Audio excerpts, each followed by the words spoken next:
algunos creerán que yo he venido a criticar al Gobierno. Yo creo que la mejor crítica que se le puede hacer a un Gobierno es hacerle una buena crónica.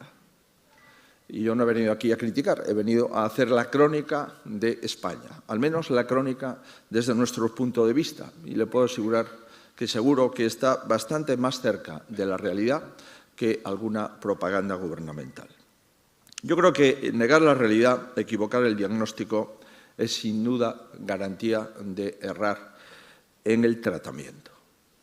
Y cuando no se hace un buen diagnóstico del paciente, inevitablemente ese paciente no va a tener un buen tratamiento y, por lo tanto, las posibilidades de mejora son muy limitadas. Estamos intentando, desde la oposición, en un momento complejo para España, estar a la altura de lo que es la responsabilidad de la oposición, porque la oposición también tiene responsabilidades. Tiene las responsabilidades del control del Gobierno y cuando entendemos ya que ese control del Gobierno ya no solamente es nuestra obligación principal, pasamos ya a la otra fase de una oposición que es la oposición de las propuestas al Gobierno para intentar salir de una situación en la que, mucho me temo, todavía no hemos percibido la intensidad de nuestras debilidades.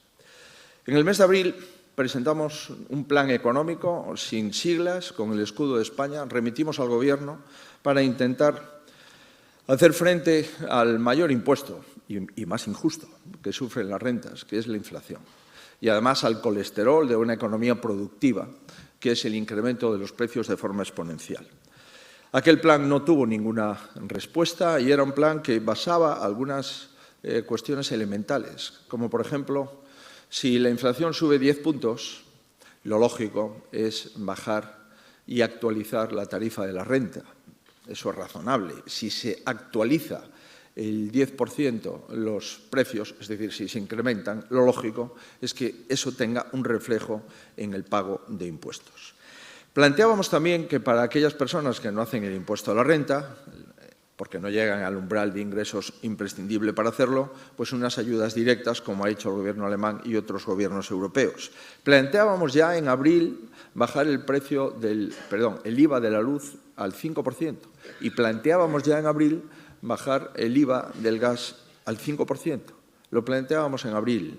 Lamentablemente, el gas no se va a producir hasta el mes de octubre, después de que el Gobierno negase de forma constante y continua la receta de bajar el IVA a la luz y al gas.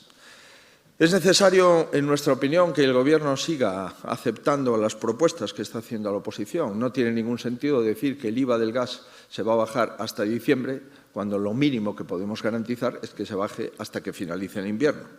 Y no es posible seguir con la negativa del Gobierno central a actualizar la tarifa del IRPF a las rentas de menos 40.000 euros, cuando el propio Gobierno en Euskadi vota a favor de la actualización del impuesto a la renta y cuando ayer mismo Podemos, en la Comunidad de Madrid, propone la actualización de la tarifa del impuesto de la renta.